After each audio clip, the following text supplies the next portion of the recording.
साहेब, हे वारंवार एकनाथ शिंदे साहेबांवर आरोप करतायत. संपवण्याची भाषा होती शिवसेनेला. कसं बघताय सगळीकडे, काय तुम्ही उत्तर द्या? बघा, महायुतीमध्ये ज्या गोष्टी बोलत असतात ते समजलं का की ज्या आपण शिंदे साहेब याच्यात जास्त महत्व देत नाहीये आणि पक्षाच्या माध्यमातून आपण पक्षाचं काम करत असतो. कोणाला मोठं व्हायचं असतं त्या माध्यमातून त्याच्यामुळे चर्चा करत असतात, त्याच्यात दुर्लक्ष करतो आम्ही. एकाच पक्ष म्हणजे महायुतीमधले दोन नेते अशा प्रकारे जर टीका होत असेल आणि उपमुख्यमंत्री पदावर राहिले आणि पक्षाचं नेतृत्व करत असलेल्या नेत्यावरती टीका होणं, हे तुम्हाला कसं वाटतं? मला वाटतं महाराष्ट्राचे मुख्यमंत्री याच्यात निर्णय घेतील आणि किंवा आमच्या दृष्टिकोन हा विषय चालूच आहे, नक्की मुख्यमंत्री याच्यात विचार.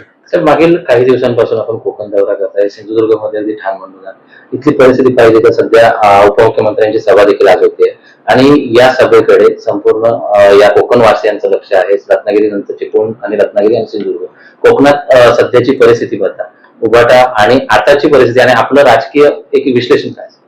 नाही, मला वाटतं मी 4 दिवसापासून कोकणामध्ये सिंधुदुर्गामध्ये फिरतोय. कुडाळ असेल, मालवण असेल, सावंतवाडी असेल, देवगड असेल, या 4ही मतदारसंघात मी फिरतोय. आज सन्माननीय आमचे मुख्य नेते शिंदे साहेब यांची जाहीर सभा कुडाळमध्ये होते आणि आजच्या माध्यमातून मला वाटतं महायुतीचं सरकार, महायुतीच्या जिल्हा परिषदेवरती झेंडा फडकेल काही शंका वाटत नाही.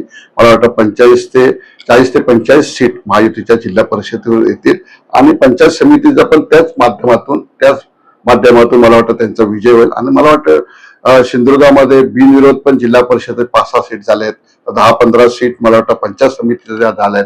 मला वाटतं खरोखर ही सुरुवात चांगली आहे आणि सन्माननीय कोकणाचे नेते आमचे राणे साहेब, त्याच्या नेतृत्वाखाली पालकमंत्री नितेश राणे असतील आणि आम्ही सर्वच लोक मिळून या माध्यमातून काम करतो. तर आम्हाला वाटतं की इथे चांगलं राणे साहेबांवरती आणि महायुतीवरती लोकांनी विश्वास ठेवलेला आहे.